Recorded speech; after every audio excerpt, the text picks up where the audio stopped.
नमस्कार, हमारे IGNOU audio books channel पर आपका स्वागत है। इंदिरा गांधी राष्ट्रीय मुक्त विश्वविद्यालय, school of health sciences SOHS, certificate in home based health care CHBHC, Hindi CNSHC 001 ग्रह आधारित देखभाल, खंड 2 ग्रह आधारित देखभाल संबंधी स्वास्थ्य दशाएं समस्याएं। इकाई 1 मानव देह तंत्रों का परिचय 1.0 उद्देश्य। इस इकाई को पढ़ने के बाद आप मानव देह के विभिन्न तंत्रों को स्पष्ट कर सकेंगे, शरीर के विभिन्न अंगों के अंतःसंबंध को स्पष्ट कर सकेंगे और विविध देह तंत्रों की सामान्य संरचना एवं प्रकारों को स्पष्ट कर सकेंगे। 1.1 प्रस्तावना। मानव देह बेहद छोटी इकाई से बनती है जिसे कोशिका कहा जाता है, जो कि ईंट के समान नजर आती है। कोशिकाएं ऊतक बनाती हैं और समान किस्म के ऊतकों का समूह अंग बनाता है। शरीर विभिन्न प्रकार के अंगों से बनता है। विभिन्न अंगों का समूह अलग अलग तरीके से काम करता है और ये अंग शरीर के अनिवार्य कार्यों को पूरा करते हैं और इसे कुल मिलाकर तंत्र कहते हैं। देखें चित्र 1.1। सभी तंत्र शरीर को स्वस्थ बनाए रखने के लिए एक साथ काम करते हैं। ये काम एक संगीत सभा की भांति होता है। प्रत्येक तंत्र एक वाद्य यंत्र के समान है और सभी वाद्य यंत्र लय में बजाए जाते हैं तो स्वस्थ शरीर की भांति ऐसी संगीत सभा सफल बन जाती है। विवरण के लिए स्क्रीन को देखें। चित्र 1.1 कोशिका, ऊतक, अंग एवं तंत्र। मानव देह तंत्र संरचना एवं प्रकार।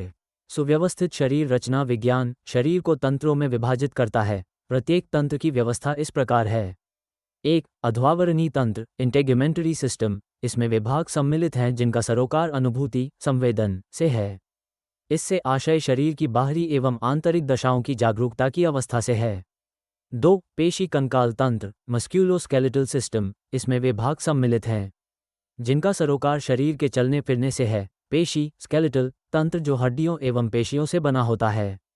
इसमें मांसपेशियां सम्मिलित हैं। 3. पाचन तंत्र द डाइजेस्टिव सिस्टम। यह एक लंबी नली है जिसका आरंभ मुख से और अंत गुदा नाल एनल कनाल में होता है। इसमें अन्य उपांग भी होते हैं। इसका कार्य भोजन को मुंह में छोटे छोटे टुकड़ों में पीसकर इसे जठर स्टमक तक पहुंचाना है, जहां यह आंशिक रूप से पच जाता है। शरीर शेष बचे अपशिष्ट उत्पाद को गुदा नाल के माध्यम से उत्सर्जन के लिए बड़ी आंत में भेज देता है। 4. हृदयवाहिका तंत्र कार्डियोवास्कुलर सिस्टम। इसमें परिसंचरण सर्कुलेटरी तंत्र सम्मिलित है। फेफड़ों से ऑक्सीजन को पूरे शरीर में भेजने और कार्बन डाइऑक्साइड को वापस फेफड़ों में लाने के लिए हृदय रुधिर को पंप करता है। यह अपशिष्ट उत्पादों को भी किडनी तक ले जाता है। 5. श्वसन तंत्र रेस्पिरेटरी सिस्टम। इस तंत्र का सरोकार श्वसन क्रिया से है। जिस वायु में हम सांस लेते हैं उसमें ऑक्सीजन होती है और सांस अंदर खींचने से इसे फेफड़ों तक लाया जाता है और इस तरह ये रुधिर में मिल जाती है। कार्बन डाइऑक्साइड ऊतकों से फेफड़ों तक पहुंचती है और इसे सांस से बाहर कर दिया जाता है। 3. तंत्रिका तंत्र द नर्वस सिस्टम। यह मस्तिष्क एवं मेरुरज्जु और खास ज्ञानेंद्रियों से बनता है। इसका मुख्य कार्य किसी बात को खोलकर स्पष्ट करने के लिए सूचना की प्राप्ति करना और तदनुसार कार्रवाई करना है। 7. अंत स्रावी तंत्र एंडोक्राइन सिस्टम। इसमें वाहिनी रहित डक्टलेस ग्रंथियां सम्मिलित हैं। ये ग्रंथियां हार्मोन स्रावित करती हैं जो शरीर के विभिन्न कार्यों को विनियमित नियंत्रित करती हैं। 8. मूत्र तंत्र यूरिनरी सिस्टम। इस तंत्र का मुख्य अंग किडनी है। किडनी के माध्यम से अपशिष्ट उत्पाद शरीर से बाहर निकल जाता है और रुधिर में परिसंचरित होकर उत्सर्जन के लिए किडनी में चला जाता है। सामान्य तौर पर शरीर तरल पदार्थ की समान मात्रा ग्रहण करता है और इसे उत्सर्जित करता है। सामान्य तौर पर किडनी से पानी मूत्र के रूप में बाहर निकल जाता है। 9. प्रजनन तंत्र रिप्रोडक्टिव सिस्टम। प्रजनन के लिए उत्तरदायी अंग को जनन मार्ग जेनिटल ट्रैक्ट भी कहते हैं। यह मूत्र मार्ग से जुड़ा होता है। पुरुषों में 2 मार्ग गहराई से अंतः संबद्ध होते हैं जबकि महिलाओं में मूत्र मार्ग से इनका गहरा संबंध तो होता है लेकिन ये अंतः संबद्ध नहीं होते। 1.3 अध्वावरणी तंत्र इंटेग्युमेंटरी सिस्टम।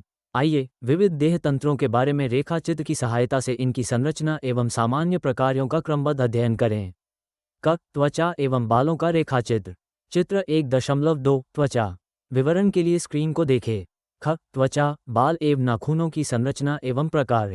त्वचा स्किन त्वचा शरीर को ढकती है एवं इसे सुरक्षा प्रदान करती है। त्वचा 2 परतों में विभाजित होती है, बाह्य त्वचा दी एपिडर्मिस और चर्म डर्मिस। बाह्य त्वचा बाहरी परत कोशिकाओं की बहुत सी परतों से बनती है। चर्म अंदरूनी परत तंतुमय एवं लचीले ऊतकों से बनती है। चर्म की सतह छोटे पॉकेट में व्यवस्थित होती है। इसमें रुधिर वाहिकाओं की कैपिलरी होती है। स्वेद स्वेट ग्रंथियां और तंत्रिका छोर डमिस चर्म में होते हैं और त्वचा की सतह पर खुलते हैं। वसा, तेल, ग्रंथियां, सेबेशियस, ऑयल, ग्लैंड्स, त्वचा में मौजूद छोटी ग्रंथियां हैं। ये ग्रंथियां स्कैल्प, चेहरे, नाक के आसपास, मुंह और कान में पाई जाती हैं। बाल, हेयर, बाल एवं नाखून त्वचा के उपांग होते हैं। नाखून, नेल, ये परिवर्तित, मॉडिफाइड त्वचा से बनते हैं। ये नेल बेड के ऊपर होते हैं। ये तंत्रिकाओं और रुधिर वाहिकाओं से लैस होते हैं। त्वचा के प्रकार, यह ऊष्मा को नियंत्रित करती हैं। ये शरीर को चोट लगने से बचाती है। ये विशेष ज्ञानेंद्रिय है जो कि स्पर्श के माध्यम से जरूरी संकेत देती है। त्वचा अपने में जल को सोख कर बनाए रखती है। 1.4 पेशी कंकाल तंत्र, मस्क्यूलोस्केलेटल सिस्टम। पेशियों एवं अस्थियों से पेशी कंकाल तंत्र बनता है। आइए पेशी कंकाल तंत्र के रेखाचित्र पर निगाह डालें। पेशियों का रेखाचित्र। चित्र 1.3 पेशीय तंत्र। विवरण के लिए स्क्रीन को देखें। पेशी कंकाल तंत्र की संरचना एवं प्रकार। ये तंत्र पेशियों एवं हड्डियों से बना होता है। हड्डियां शरीर को संरचनागत ढांचा प्रदान करती हैं। वयस्क शारीरिक संरचना 206 हड्डियों से बनती हैं। कार्टिलेज, छोटी हड्डियां और लिगामेंट जोड़ों में हड्डियों को आपस में जुड़ने में सहायता करते हैं। अस्थिपिंजर तंत्र का संयोजन। खोपड़ी, स्कल की कुल हड्डियों। मेरुदंड और कशेरुकी, कॉलम, रीढ़। थोरैक्स, छाती की हड्डी। इक्वल्स, हड्डियों की संख्या 29, इक्वल्स 26, इक्वल्स 25। ऊपरी अंग, अपर लिम्स, प्रत्येक अंग की कुल हड्डियां इक्वल्स 32/2, इक्वल्स 64 हड्डियां, हाथ। निम्न अंग, लोअर लिम्स, प्रत्येक निचले अंग की कुल हड्डियां इक्वल्स 31/2, इक्वल्स 62 हड्डियां, डॉग। कुल 206 हड्डियां। चित्र 1.4 कंकाल तंत्र, अग्रभाग। चित्र 1.4 कंकाल तंत्र, पश्चभाग। विवरण के लिए स्क्रीन को देखें। 2 अस्थियों के प्रकार, उदाहरण। दीर्घ अस्थियां, उपरिभुजा, ह्यूमरस, रेडियस, अग्रभुजा के अंगूठे वाला भाग और उल्ना, अग्रभुजा की छोटी अंगुली वाला भाग। टांगे, फेमूर टॉग का ऊपरी भाग। लघु अस्थियां, कलाइयां और टखने। सपाट अस्थियां, शोल्डर ब्लेड, खोपड़ी, सिर, छाती की अस्थियां, स्टर्नम और पसलियां। अनियमित अस्थियां, चेहरा एवं कशेरुकी, वर्टेब्रल कॉलम। रोस्मोइड, वर्तुलिका, पटेला घुटने के जोड़ पर नी कैप। 3 अस्थियों के प्रकार, ये शरीर को टेक और शेप प्रदान करती हैं। ये अंग को किसी भी आघात एवं क्षति से सुरक्षा प्रदान करती हैं। इससे व्यक्ति को हिलने डुलने, चलने फिरने में सहायता मिलती है। ये रुधिर कोशिकाओं को गठित करने में सहायक होती हैं। 4 पेशियां, रेशे से बनती हैं। इनसे शरीर हिलता डुलता है। पेशियां 3 प्रकार की होती हैं। स्वैच्छिक पेशियां, इनकी सहायता से शरीर लोचदार और विस्तारित अवस्था में बना रह सकता है। अस्वैच्छिक पेशियां, ये स्वचालित ढंग से काम करती हैं, जैसे जठर, स्टमक और औत की पेशियां। कार्डियक पेशियां, ये हृदय की पेशियां हैं और ये भी स्वनियंत्रित होती हैं। उदाहरण के रूप में कुछ महत्वपूर्ण पेशियां हैं। ऊपरी भाग, भुजाओं की पेशियां, डेल्टॉइड, ये पेशियां ऊपरी भुजा को हिलाने डुलाने में फ्लेक्शन सहायक होती हैं और यह इंसुलिन आदि जैसे अवत्वक, सबक्यूटेनियस टीका देने की जगह भी है। वक्ष, चेस्ट की पेशियां बाह्य एवं आंतरिक, इंटरकोस्टल और डायाफ्राम। ये पेशियां पसलियों को ऊपर नीचे करती हैं, थरैक्स को दीर्घीकृत एनलार्ज करती हैं और इनसे अंतःस्फूर्ति इंस्पिरेशन बनती है, अर्थात ऑक्सीजन को अंदर खींचना। जांघ की पेशियां, ग्लूटील पेशियों से टांग को आगे पीछे करना और घुमाना संभव होता है। ये पेशियां अंतःपेशीय टीका और अवत्वक सबक्यूटेनियस टीका देने की जगह भी होती हैं। 5 पेशियों शरीर के 3 महत्वपूर्ण कार्यों को पूरा करती हैं। शारीरिक भागों का संचलन, हिलना डुलना। शारीरिक मुद्रा, पोस्चर को बनाए रखना। शारीरिक ऊष्मा का निर्माण। 1.5 पाचन तंत्र, डाइजेस्टिव सिस्टम। रेखाचित्र। विवरण के लिए स्क्रीन को देखें। चित्र 1.5 पाचन तंत्र। विवरण के लिए स्क्रीन को देखें। जिस मार्ग से भोजन का अंतर्ग्रहण, पाचन, सदुपयोग एवं उत्सर्जन होता है, पाचन मार्ग कहलाता है। पाचन तंत्र की संरचना एवं प्रकार। मुंह, माउथ, मुखकोटा, ऑरल कैविटी पाचन मार्ग का प्रारंभिक भाग है। इसके बाहर होंठ होते हैं और अंदर दांत और मसूड़ें। कठोर तालु, हार्ड पैलेट मुख में पीछे की तरफ होता है। जीभ मुलायम पेशी से बनती है। जीभ मुख में आगे पीछे चलती है। जीभ पर स्वाद कलिकाएं होती हैं। इनकी सहायता से विभिन्न खाद्य पदार्थों के स्वाद का पता चलता है। दांत भोजन को छोटे छोटे टुकड़ों में काट देते हैं और ऐसे पीसे भोजन में लार रस, सैलिवरी जूस मिल जाता है। दांत 2 प्रकार के होते हैं, कच्चे और पक्के। फेरिक्स, सनी। फेरिक्स, लैरिंक्स, स्वर तंत्र के पीछे होता है। ये 5 इंच लंबा होता है। फेरिक्स 3 भागों में विभाजित होता है। ये हैं नेसोफेरिक्स, आरोफेरिक्स और लैरिंजल फेरिक्स। भोजन फेरिंग्स के माध्यम से अंदर आता है और एपिग्लोटिस, आवरण की सहायता से प्रक्रिया के दौरान ओसोफेगस, खाद्य नली में चला जाता है। इस प्रक्रिया के दौरान नासिका, नेज़ल मार्ग बंद हो जाता है और भोजन खाद्य नली में पहुंच जाता है। ओसोफेगस, खाद्य नली, ये 9-10 इंच की लंबी पेशीय नली होती है जो कि फेरिंग्स तक पहुंचती है और जठर, स्टमक के ऊपर होती है। जठर, स्टमक, जठर पाचन तंत्र का सर्वाधिक फैला हुआ डायलेटेड भाग है। ये लगभग उदरीय कोट, अब्डोमिनल कैविटी में निहित होता है। इसका ऊपरी भाग मुख्य भाग एवं निम्न भाग होता है। प्रकार, यहाँ भोजन कुछ समय के लिए संग्रहित स्टोर्ड रहता है। छोटी आंत, छोटी आंत उदर में निहित होती है और यह बड़ी आंत से घिरी होती है। ये देखने में घोड़े की नाल, हॉर्स शू जैसी होती है। छोटी आंत की लंबाई 6 मीटर 20 फीट होती है। छोटी आंत के प्रकार हैं: क, भोजन की पाचन क्रिया को पूरा करना। ख, पाचन के अंतिम उत्पादों को सोख लेना। ग, हार्मोन स्रावित करना। बड़ी आंत या कोलना, ये लगभग 5 फीट लंबी होती है और छोटी आंत के साथ आगे चलती है। कोलन 4 भागों में विभाजित होता है: आरोही, असेंडिंग कोलन; तिरछा, ट्रांसवर्स कोलन; अवरोही, descending colon; sigmoid, sigmoid colon; अधिवृषण, अपेंडिक्स, बड़ी आंत के निम्न भाग से जुड़ा होता है। रेक्टम, रेक्टम, बड़ी आंत का निम्नतम 5 इंच है। इसका अंतिम छोर गुद नाल, एनल कनाल में है जो कि लगभग आधा इंच लंबी होती है। ये गुद, एनस में समाप्त होता है जो कि गोल पेशियों से सुरक्षित रहता है और जो मल त्याग के दौरान गुद, एनस के खुलने को नियंत्रित करती है। बड़ी आंत के प्रकार, यह मुख्य रूप से भोजन के अंतिम उत्पाद से जल को सोखने में सहायक होती है। यह मल बनाती है जो कि गुद नाल, एनल कनाल में जाता है और गुद, एनस से उत्सर्जित हो जाता है। पाचन में सहायक पाचन ग्रंथि, उपांग, अंग। क, रेखा चित्र, चित्र 1.6 पाचन के सहायक अंग। लीवर, अग्न्याशय, पैंक्रियस और पित्ताशय, गॉल ब्लैडर। लीवर, यकृत, ये शरीर की सबसे बड़ी ग्रंथि है जो कि डायाफ्राम के नीचे सीधी तरफ उदरीय कोट, अब्डोमिनल कैविटी का सर्वाधिक ऊपरी भाग है। यकृत कोशिका में पित्त बनता है और पित्त वाहिनी, बाइल डक्ट से गुजरता हुआ पित्ताशय में जाता है। ये पित्ताशय में पड़ा रहता है और वसा को पचाने में इसकी भी भूमिका होती है। ये यूरिया, लौह तत्व निर्माण, क्लॉटिंग, गर्मी आदि जैसे पाचन से जुड़े विषाक्त अपशिष्ट उत्पादों के उत्सर्जन में सहायक होता है। अग्न्याशय, पैंक्रियस, ये लगभग 7 इंच लंबा होता है। इसमें लैंगरहांस द्वीप, आइलेट्स ऑफ लैंगरहांस होता है जो कि इंसुलिन बनाता है और अग्न्याशय रस के निर्माण के रूप में बहिस्रावी, एक्सोक्राइन का काम करता है जो कि पाचन में सहायक होता है। पित्ताशय, गॉल ब्लैडर, यह नाशपाती की शक्ल की थैली जैसा नजर आता है। ये 3-4 इंच लंबा होता है। ये पित्त का भंडार गृह है। पित्ताशय के संकुचन, कॉन्ट्रैक्शन से पित्त छोटी आंत के मध्य भाग में जाता है जो पाचन के दौरान वसा के घुलने में सहायक होता है। 1.6 हृदयवाहिका तंत्र, कार्डियोवैस्क्यूलर सिस्टम। चित्र 1.7 हृदय। विवरण के लिए स्क्रीन को देखें। संरचना एवं प्रकार। परिसंचरण तंत्र को हृदयवाहिका तंत्र भी कहते हैं और इसमें हृदय एवं रुधिर वाहिकाएं सम्मिलित हैं। हृदय, हार्ट, ये खोखला पेशीय अंग है जिसमें आधार ऊपर और शीर्षस्थ बिंदु नीचे की ओर होता है। ये शंक्वाकार और बाईं ओर झुका नजर आता है। हृदय का भार लगभग 300 ग्राम होता है। ये 2 फेफड़ों के बीच वक्ष गुहा, चेस्ट कैविटी में निहित होता है। ये बंद मुट्ठी के आकार का होता है। इसमें 4 चैम्बर भाग होते हैं और ये है दायां और बायां आर्टेरियम, आर्ट्रियम और 2 वेंट्रिकल्स, दायां और बायां वेंट्रिकल। ये भित्ति विभाजिका, वॉल सेप्टम के माध्यम से एक दूसरे से अलग बने रहते हैं। रुधिर वाहिकाएं, ब्लड वेसल्स।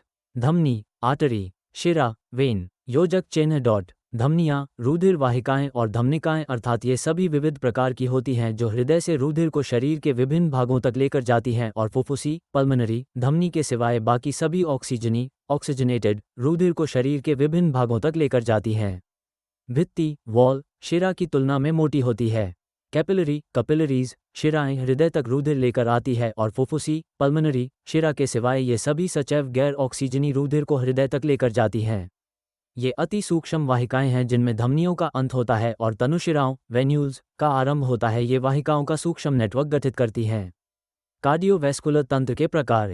हृदय, ये पूरे शरीर में रुधिर का संचार रुधिर को पंप करके करता है। धमनियां, आर्टरीज, सिवाय फुफ्फुसी, पल्मनरी, धमनियों के बाकी सभी हृदय से शुद्ध रुधिर को ले जाने का काम करती हैं।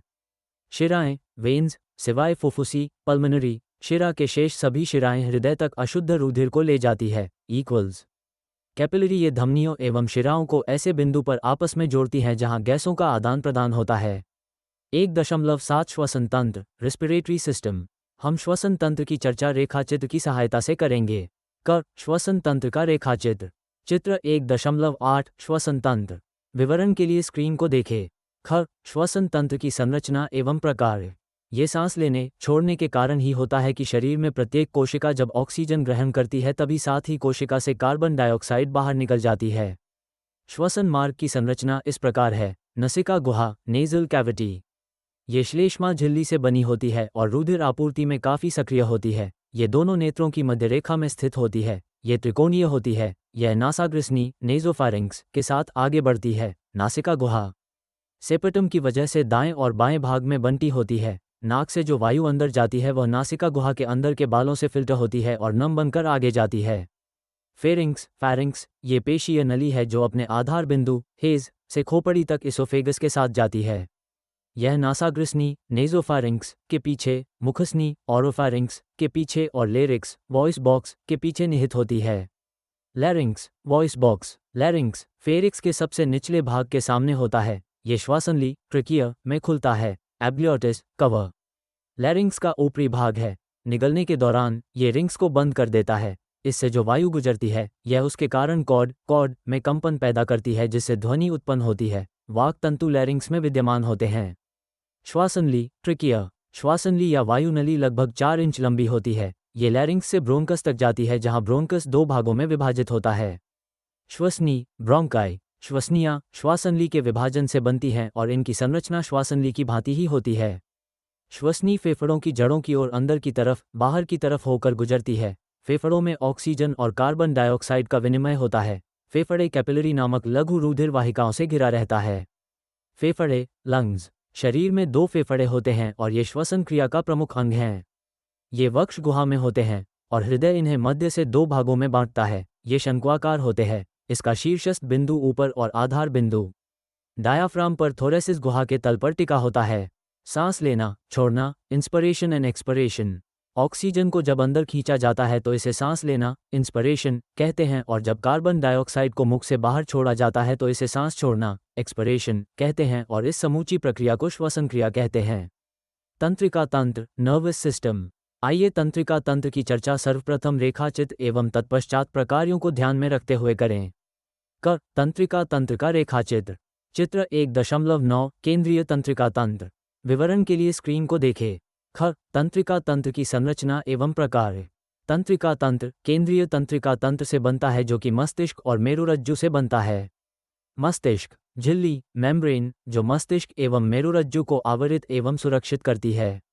मस्तिष्कावरण मेनिंजीज कहलाती है। मस्तिष्क के विभिन्न भाग हैं। प्रमस्तिष्क सेरिब्रम अग्र मस्तिष्क सेरिब्रम दाएं और बाएं भाग में विभाजित होता है। यह मानसिक व्यवहार सोच सचेतना नैतिक सोच इच्छा शक्ति बुद्धिमत्ता वाक भाषा और विशेष ज्ञानेंद्रिय को नियंत्रित करता है। मध्य मस्तिष्क मिड ब्रेन मस्तिष्क स्तंभ ब्रेन स्टेम से बना होता है। मध्य मस्तिष्क मस्तिष्क स्तंभ का ऊपरी भाग बनाता है। यह अग्र मस्तिष्क को पश्चिम मस्तिष्क से जोड़ता है। मध्य मस्तिष्क में श्वसन और हृदयवाहिका कार्डियोवास्कुलर तंत्र का केंद्र बिंदु होता है। सेरेबेलम पश्चिम मस्तिष्क ये पश्चिम मस्तिष्क का सबसे बड़ा भाग है। ये दाएं और बाएं भाग में विभाजित है। इसका मुख्य कार्य मुद्रा पोस्चर को सही दिशा में बनाए रखना है। ये पेशीय समन्वय और शारीरिक संतुलन को भी बनाए रखता है। ये पेशीय तान मसल टोन और मुद्रा को नियंत्रित करता है। मेरुरज्जु स्पाइनल कॉर्ड इसकी शुरुआत मेडुला ओबलोगेटा से होती है और अंत कशेरुक वर्टेब्रे के पहले एवं दूसरे नंबर के बीच में होता है। इसकी मस्तिष्क एवं शरीर के सभी भागों के आपसी तालमेल संप्रेषण में मुख्य भूमिका होती है। पूर्ण विराम 1.9 एंडोक्राइन तंत्र एंडोक्राइन सिस्टम। आइए इस तंत्र को रेखाचित्र एवं इसके प्रकारों के आधार पर समझें। क एंडोक्राइन तंत्र का रेखाचित्र। विवरण के लिए स्क्रीन को देखें। चित्र 1.10 एंडोक्राइन तंत्र। ख एंडोक्राइन तंत्र की संरचना एवं प्रकार। एंडोक्राइन तंत्र में एंडोक्राइन ग्रोथ या वाहिनी रहित ग्रोथ सम्मिलित है। ग्रंथि के स्राव को हार्मोन कहते हैं। हार्मोन शारीरिक गतिविधियों को नियंत्रित करते हैं। एंडोक्राइन ग्रंथियां हैं पीयूष ग्रंथि थायरॉइड ग्रंथि पैराथायरॉइड ग्रंथि अग्न्याशय लैंगहर्स द्वीप थाइमस अंडाशय और वृषण, ऑस्ट्रोजेन और प्रोगेस्टेरोन। पीयूष ग्रंथि, पिट्यूटरी ग्लैंड। पीयूष ग्रंथि खोपड़ी के आधार बिंदु में निहित होती है। पीयूष ग्रंथि बहुत से हार्मोन बनाती है, जैसे वृद्धि हार्मोन शरीर की वृद्धि को नियंत्रित करते हैं। पीयूष ग्रंथि ऐसे हार्मोन बनाती हैं जो अधिवृक्क ग्रंथियों को नियंत्रित करते हैं। लिंग, सेक्स हार्मोन नर में स्पर्म और मादा में ओवम, अंडा बनाने में सहायता करते हैं। ये प्रसव के बाद दुग्ध निर्माण का कार्य करता है। थायरॉइड ग्रंथि। थायरॉइड ग्रंथि में दो लोब्स होते हैं, जिनमें से प्रत्येक श्वासनली के दोनों ओर होता है। ये दोनों पालियां थायरॉइड ऊतक के स्ट्रिप से आपस में जुड़े रहते हैं। इस थायरॉइड ऊतक को थायरॉइड इस्थम्स कहते हैं, जो कि श्वासनली के सामने आर पार निहित होता है। ये ग्रंथि थायरॉक्सिन नामक हार्मोन स्रावित करती है, जिसमें आयोडीन होता है। थायरॉक्सिन का सरोकार शरीर की उपापचयी क्रियाओं से है। ये ऑक्सीजन और कार्बन डाइऑक्साइड के उपभोग में सक्रिय रूप से भाग लेता है। पैराथायरॉइड ग्रंथि। ये 4 लघु ग्रंथियां हैं जो कि 2-2 के आधार पर ग्रीवा, नेक में थायरॉइड ग्रंथि के दोनों ओर होती हैं। ये ग्रंथि पैराथायरॉइड हार्मोन स्रावित करती है, जो कैल्शियम उपापचय को विनियमित करती है और रुधिर एवं अस्थि में कैल्शियम के स्तर को नियंत्रित करती है। अधिवृक्क ग्रंथियों, एड्रीनल ग्लैंड्स। ग्रंथियां प्रत्येक किडनी के ऊपरी छोर पर निहित होती है। ये शरीर में तनाव के दौरान सहायक होती हैं। 1.10 मूत्र तंत्र, यूरिनरी सिस्टम। आइए मूत्र तंत्र का अध्ययन रेखाचित्र एवं इसके प्रकारों के आधार पर करें। क. मूत्र तंत्र का रेखाचित्र। चित्र 1.11 मूत्र तंत्र। विवरण के लिए स्क्रीन को देखें। ख. मूत्र तंत्र की संरचना एवं प्रकार। मूत्र तंत्र के भाग हैं। किडनी जो मूत्र बनाती है, यूरेटर किडनी से ब्लैडर तक। मूत्र ब्लैडर, यूरेथ्रा ब्लैडर जिसमें मूत्र एकत्र रहता है। यूरेथ्रा ब्लैडर से मूत्र के उत्सर्जन हेतु पेशीय नली। किडनी मुख्य रूप से उदर के लंबर वाले भाग में होती है। मेरुदंड वर्टेब्रल कॉलम के दोनों ओर एक एक किडनी होती है।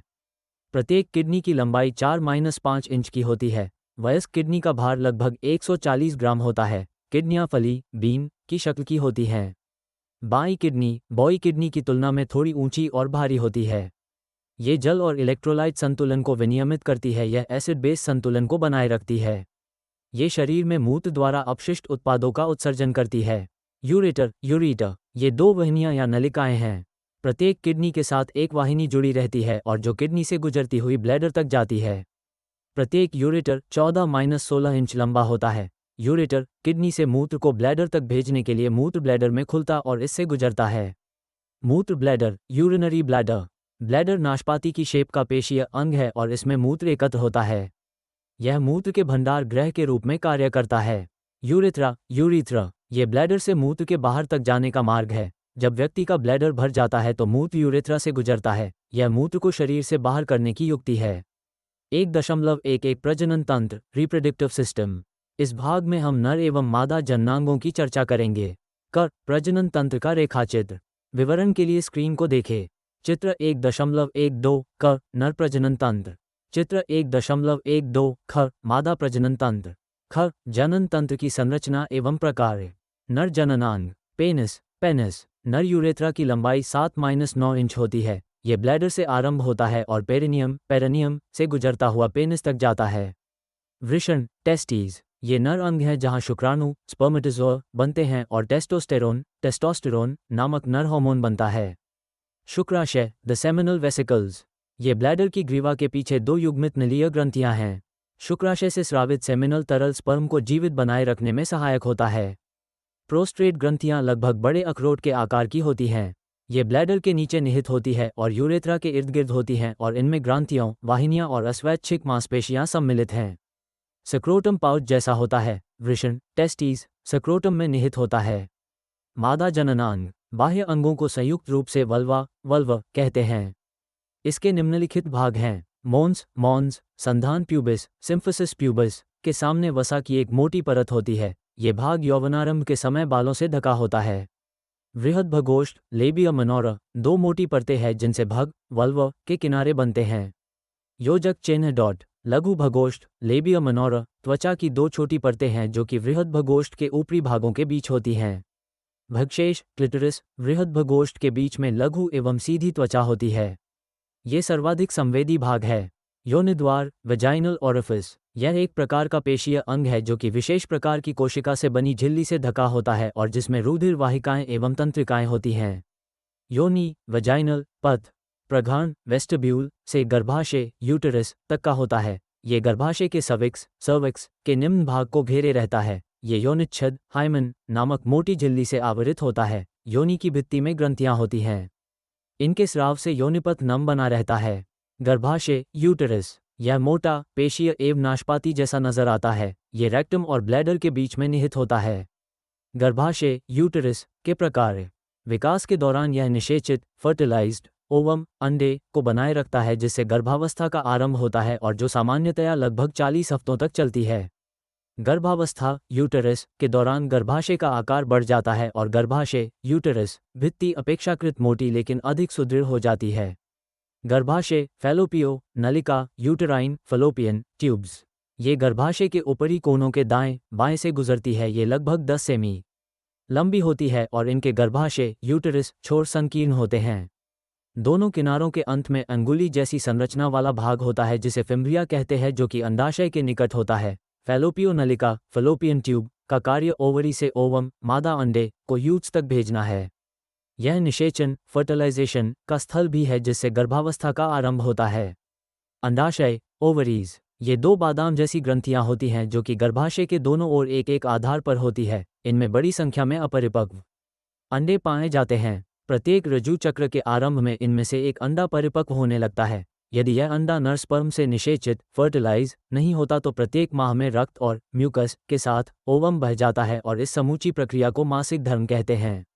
जब परिपक्व अंडा स्पर्म के साथ पनप जाता है तो ये गर्भाशय भित्ति में पनपने लगता है और गर्भावस्था का आरंभ हो जाता है। स्तन ग्रंथि, मैमरी ग्लैंड, स्तन पर ये ग्रंथियां मादा जननांग के सहायक अंग हैं जिनसे दुग्ध स्रावित होता है। स्तन का भार और आकार अलग अलग होता है और यौवनारंभ के समय 12 से 19 वर्ष की आयु में स्तन बढ़ने लगते हैं और गर्भावस्था एवं प्रसव के बाद भी स्तन का आकार बढ़ जाता है। स्तन का मध्य गहरा भाग चूचुक कहलाता है और स्तनपान के दौरान दुग्धस्राव के लिए इसमें 15-20 छिद्र होते हैं।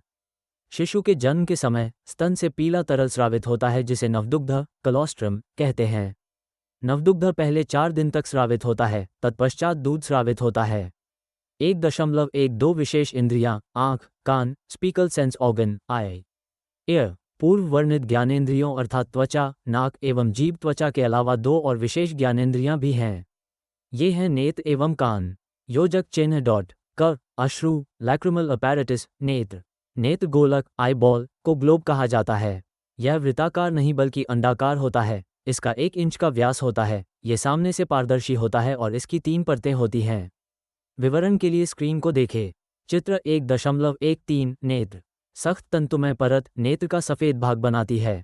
रुधिर वाहिकाएं। 3 रेटिना तंत्रिकाएं।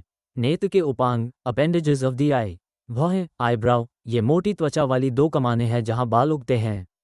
ये नेत्र को तेज प्रकाश से सुरक्षित करती हैं।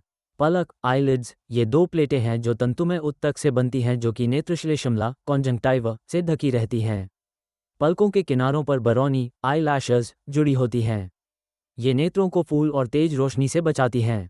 नेत्रश्लेष्मला, कॉन्जंक्टाइवा, ये श्लेष्म झिल्ली है जो पलक का अंदरूनी भाग है और स्क्लेरा के सामने के भाग को ढकती है। ये अश्रु ग्रंथियों, अश्रु वाहिनियों और नासोलाक्रमल वाहिनी के साथ जुड़ी और अंतःसंबद्ध होती हैं। कान, ईयर। चित्र 1.14 कान। विवरण के लिए स्क्रीन को देखें। कान से हम सुनते हैं। ये 3 भाग बाहरी, मध्य और भीतरी भागों में विभाजित होता है। बाहरी कान, एक्सटर्नल ईयर। योजक चिन्ह डॉट। बाहरी कान को पिना, ऑरिकल कहते हैं और जिसका अगला भाग बाहरी, ऑडिटरी मीटस होता है जो पिना से आगे बढ़ता है और ध्वनि के कंपन को टिम्पैनिक झिल्ली तक लेकर जाता है। यह नाल, कनाल 1 इंच लंबी होती है और इसकी बनावट थोड़ी सी ऊपर फिर नीचे की तरफ होती है। पिना को बाहरी और पीछे की तरफ खींचकर इसे सीधा किया जा सकता है। मध्य कान, मिडिल ईयर। ये छोटा सा वायुयुक्त चैम्बर है। ये टिम्पैनिक झिल्ली या ईयरड्रम के भीतर होता है। आंतरिक कान, इंटरनल ईयर। आंतरिक कर्ण में बहुत सी गुहा, कैविटीज और चैनल होते हैं। इस चैनल में तरल और तंत्रिका की समाप्ति होती है जिससे सुनाई पड़ता है और श्रवण संबंधी संतुलन बना रहता है। कान का कार्य, श्रवण। ध्वनि तरंग बाहरी कर्णनाल, कनाल के साथ साथ गुजरती है जिससे टिम्पैनिक झिल्ली में कंपन होता है। ये कंपन आंतरिक कर्ण तक जाता है और इससे मस्तिष्क से अनुकूल, प्रतिकूल ध्वनि की अनुभूति होती है। 1.13 सारांश। इस इकाई में आपने मानव देह तंत्र की संरचना का अध्ययन किया और साथ ही विविध तंत्रों के अंतः संबंध को भी समझा और इनके सामान्य प्रकारों और इनसे संबंधित अंगों का भी अध्ययन किया। इस जानकारी से आपके लिए ये पता लगाना बेहद आसान होगा कि शरीर के किसी खास तंत्र में गड़बड़ी उत्पन्न होने से क्या हो सकता है। इन बातों को समझकर आप रोगी और उसकी रुग्णता को बेहतर तरीके से समझ पाएंगे। धन्यवाद। मिलते हैं अगले वीडियो में अगले पार्ट के साथ।